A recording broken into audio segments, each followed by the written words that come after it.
very strongly about this rule.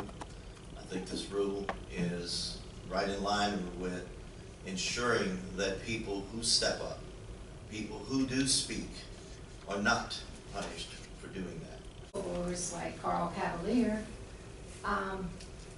Is there any way you guys can reinstate his employment? We can't retroactively apply this, even if we wanted to look at it. We can't. Cool. This is not a Cavalier rule. Okay. This commission does have, the state police has the authority to fire and individuals. This commission. But that was a wrong move.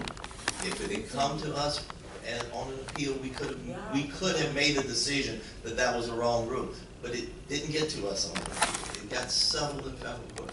I know his hearings kept getting postponed, and so they kept getting postponed. How was he ever going to be able to appeal his case? I don't want to continue this. My client is out 200 hours. Behind this, there's a termination because he spoke out. I can't, in good conscience, with a man with 4 kids, say, let's continue it until they decide they want to do their job. But I will suggest that holding the record open, and if I got to call these witnesses back up here and we got to deal with some evidence, I mean, that's how we're going to have to do it. But I don't think because they're state police they get a pass on not complying with a lawful order. No one takes the position that anybody gets a pass for complying with the law. Yes, sir. Understood. Just 1 second.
Ms. Graff, you're certainly alleging misconduct on the part of the state police, is that correct? Yes, sir. Okay, well, I would make a motion that we move into executive session to discuss the allegations of misconduct. This did not come up until now, so obviously we didn't have notice of it, so it's not on the agenda. But I'll call for, I made that motion. Can I have a second? Second. Okay, we have a motion and a second. Please take a roll call vote. Brian Crawford. Yes. Leonard Knapp. Yes. Robert Meir. Yes. Howard Puri. Yes. Jared Brickey. Yes. And Yulia Simi. Yes. So we're going to go into executive. He's been terminated from the state police. He currently works as a long-haul trucker.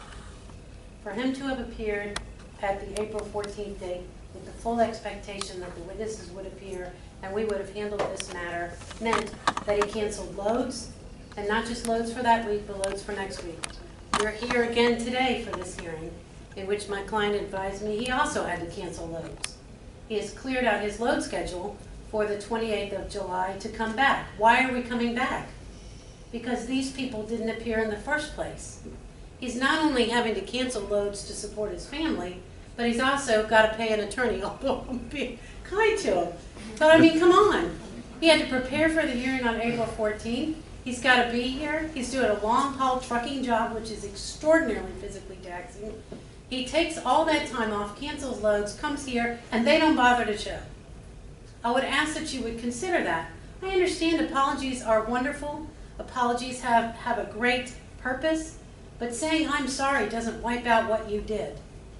And I would ask that you would consider that in enforcing your rights and obligations under 1317. Thank you. There were procedural things that came up that necessitated those continuances, basically for his benefit, so that he could be prepared to present his evidence, is why those procedural continuances occurred. It wasn't to hurt him, it was to allow him to be able to get the evidence that he needed so that he could, if he had that evidence, prove that the discipline was improper. So it was an effort not to hurt him, but to give him the opportunity to present a full case to us.